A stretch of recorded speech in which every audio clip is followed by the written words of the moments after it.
Monseigneur Sosthène Léopold Bayemi Maché, évêque du diocèse de Bala, Excellence Monseigneur Philippe Alain Barga, évêque du diocèse de Bolova, Excellence Monseigneur Christophe Zoua, évêque du diocèse de San-Melima, Excellence Monseigneur Adalbert Nzana, évêque émérite de Mbalmayou, nos seigneurs les vicaires généraux, Révérend abbé professeur Thomas Bienvenu Tchoumbi, recteur de l'Université catholique d'Afrique centrale, chers confrères dans le sacerdoce ministériel, révérend père, révérende sœurs, chers fidèles laïcs du Christ, chers peuples de Dieu, nous sommes venus pour accompagner l'abbé Emmanuel Lemanazanga et célébrer sa naissance au ciel. Permettez-moi, par cette oraison funèbre, de dévoiler ce que fut ce prêtre, afin que jaillisse en nous une vive louange à Dieu pour ses merveilles et une profonde intercession qui fera surabonder la miséricorde de Dieu là où les faiblesses de son serviteur auraient abondé. L'abbé Emmanuel Lemanazanga, fils de Lemana Frumance et de Mbala Dorothée, est né le 22 décembre 1962 à Yaoundé. Il fait ses études primaires à l'école catholique de Mokolo, puis à l'école catholique de Leboudi, où il obtient son CEPE en 1978. Il commence ses études secondaires au petit séminaire de Mbalmayou, puis les poursuit au petit séminaire Sainte-Thérèse d'Angolier et les achève en 1986 au petit séminaire Jean 23 de Bolova, où il obtient son baccalauréat. La même année, il entre au grand séminaire de Colbisson et poursuit sa formation en philosophie, puis en théologie à l'Institut catholique de Yaoundé. En 1994, l'abbé Emmanuel Lemana obtient sa licence en théologie et est ordonné diacre par feu Monseigneur Jean Zoua, alors archevêque de Yaoundé. Le 16 juillet de la même année, feu Monseigneur Jérôme Owonomimboué, premier évêque du diocèse d'Obala, lui confère l'ordination sacerdotale à la paroisse Sacré-Cœur de Leboudi. Pendant ces années de séminaire, l'abbé Emmanuel Lemanazanga s'est distingué comme un séminariste intelligent, calme et mature. Il peut dire ce qu'il pense, écrivaient ses formateurs dans son rapport de 3e année de philosophie. La véracité de cette affirmation semble avoir résisté au temps. L'abbé Emmanuel ne parlait pas beaucoup. Son recteur, l'abbé Raphaël Marizeux, affirmait qu'il était même d'une austérité quelque peu stoïcienne. Certainement, son caractère direct et sans flagornerie lui imposait parfois le silence, afin d'éviter de paraître indiscipliné ou désordonné. L'abbé Lemana était un séminariste très disponible et obéissant, comme le décrit son rapport de stage pastoral à la paroisse Saint-Barthélemy de Mva. Son directeur de stage, l'abbé Dieudonné Messanga, affirme qu'il craignait même d'abuser de sa disponibilité. C'est certainement à cause de cette disponibilité que Monseigneur Jérôme demanda qu'il poursuive ses études à l'Institut catholique d'Afrique centrale. Après son ordination presbytérale, l'abbé Emmanuel est inscrit au second cycle de la faculté de théologie, section Bible, tout en étant vicaire à temps partiel à la cathédrale Notre-Dame du Mont-Carmel d'Obala. Pendant 2 ans, il assumera cette charge avec zèle et grande disponibilité, comme l'écrira son curé dans une lettre adressée à Monseigneur Jérôme. En 1996, tout en poursuivant ses études à l'Institut catholique de Yaoundé, l'abbé Emmanuel est nommé curé de la paroisse de Koudandeng et président de la commission biblique du diocèse. Les paroisses Saint-Joseph de Kabitaton et Saint Jean-Baptiste de Ligunkouma lui seront adjointes. En septembre 1998, l'abbé Emmanuel est appelé à céder sa charge pastorale à un autre pour se rendre à Jérusalem dans le cadre de recherches relatives à sa thèse de doctorat. Après une formation à l'Institut biblique de Jérusalem, il obtient, par l'entremise de feu Monseigneur Jérôme et sur recommandation de l'Université catholique de Yaoundé, une bourse à l'Université de Würzburg en Allemagne.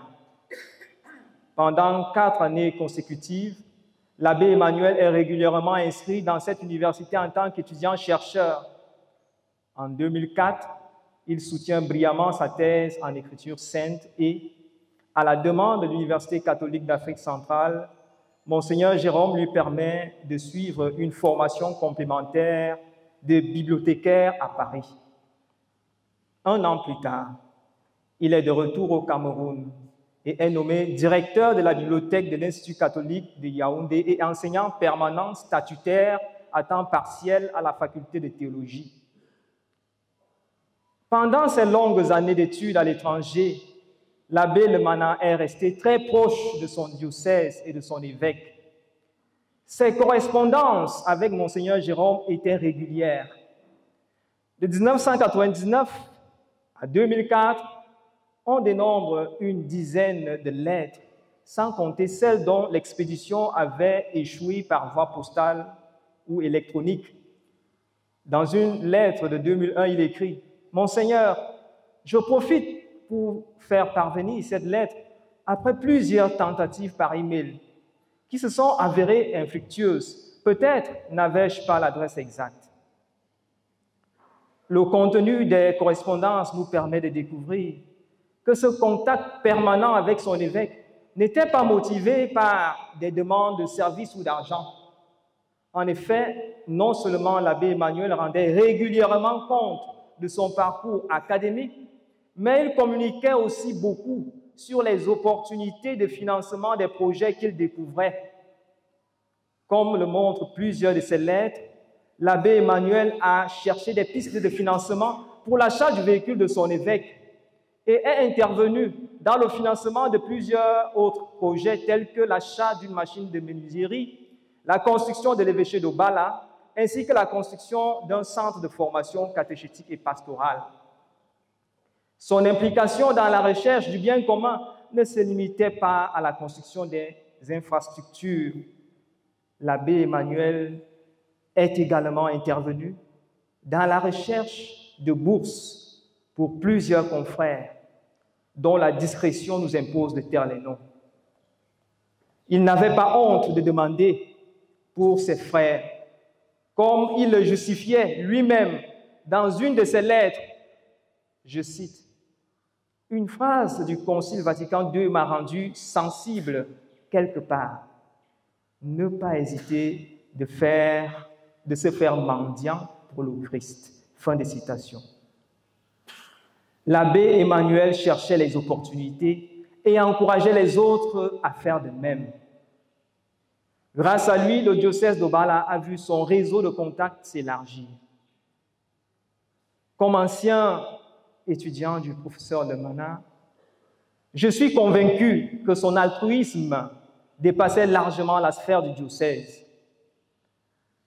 Élevé au grade de professeur de 3e classe en 2015, l'abbé Emmanuel Lemana Zanga a su harmoniser son ministère de théologien et celui de pasteur.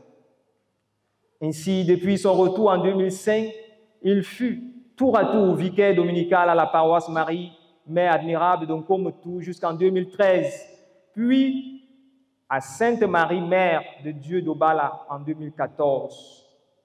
Son passage dans la paroisse de Nkomotou fut marqué par son dévouement aux plus faibles. En effet, la seule plainte enregistrée contre l'abbé Emmanuel dans les archives diocésaines est celle où il fut accusé de protéger les brigands. En réalité, il s'était ouvertement opposé au chef de poste de police de Nkomotou qui, selon lui, procédait à des arrestations arbitraires et abusait ainsi de son autorité sur les populations villageoises. Par cette prise de position, l'abbé Emmanuel s'était fait la voix des sans-voix. En 2015, il fut excusez-moi, en 2015, en 2015, il fut nommé administrateur de la quasi-paroisse d'Nkolnen. Après une expérience d'un an, il reprit son statut de vicaire dominical, d'abord à la paroisse Saint-Pédis de Nkoya de 2016 à 2021, puis à la paroisse Saint-Esprit d'Okola jusqu'au 3 mars 2025, date de son départ vers le Père. L'abbé Emmanuel avait une santé fragile. En 1990, selon son rapport de première année de théologie, il fut gravement éprouvé par la maladie et dut subir une intervention chirurgicale très délicate, ce qui lui imposa une pause prolongée dans ses études. Malgré ses capacités de travailleur assidu, il ne valida pas sa première année de théologie, n'ayant pas fait tous les devoirs ni passé aucun examen selon les termes de son rapport. Il fut alors envoyé en stage pastoral en VA durant l'année académique 1990-1991. Son directeur de stage constata une nette amélioration de sa santé, tout en recommandant qu'il continue à consommer de l'eau minérale. De retour en première année de théologie l'année suivante, les formateurs s'interrogèrent sur son calme. Serait-il diminué depuis sa maladie? Posait-il la question. Toutefois, il acheva sa formation théologique sans mention d'autres soucis de santé. Après son ordination, il manifesta un intérêt soutenu pour le suivi de sa santé. Dans sa demande d'autorisation de sortie en 1996, il exprimait son souhait de passer ses congés en famille en France afin d'effectuer des examens et soins médicaux dans des hôpitaux précis dont il indiquait les adresses. Ces demandes successives de 1997 et 1998 avaient le même motif de santé. Son accident de circulation en mai 1998 n'eut pas l'impact significatif sur sa santé. Il paraît donc évident que l'abbé Emmanuel ne s'était jamais complètement remis de sa grave maladie qui lui avait coûté une année blanche au séminaire. Sentant ses forces diminuer, l'abbé Emmanuel avait sollicité une année sabbatique en janvier 2024. Malheureusement, la réponse du diocèse sollicité ne fut pas favorable. En fin d'année 2024, en décembre, l'état de santé de l'abbé Emmanuel est devenu préoccupant. Son rapport médical du 24 février dernier nous révèle qu'il avait 2 antécédents médicaux, une épigastralgie chronique qu'il avait probablement depuis son opération de 1990 et une hypertension artérielle sous suivi médical. Ainsi, de janvier à février 2025, l'abbé Emmanuel s'est soumis à une série d'examens de contrôle à la clinique médicale, la cathédrale et au centre pasteur de Yaoundé. Le 1er février 2025, il est interné au centre médical de l'UCAC au lendemain de sa sortie de l'hôpital général, où il avait été admis dès le début du mois de janvier. Le 10 février, le personnel du centre médical de l'UCAC constate une détérioration de son état général. Dès lors, un transfert en milieu hospitalier est envisagé. Le 13 février, il est alors conduit aux urgences de l'hôpital général de Yaoundé. Le 14 février, Monseigneur Sosthène Léopold Baémi Maché, son évêque, est informé de la situation préoccupante de l'abbé Emmanuel par le recteur de l'UCAC, Monsieur l'abbé professeur Thomas Bienvenu Tchungi. Immédiatement, le diocèse entame les démarches pour son évacuation sanitaire.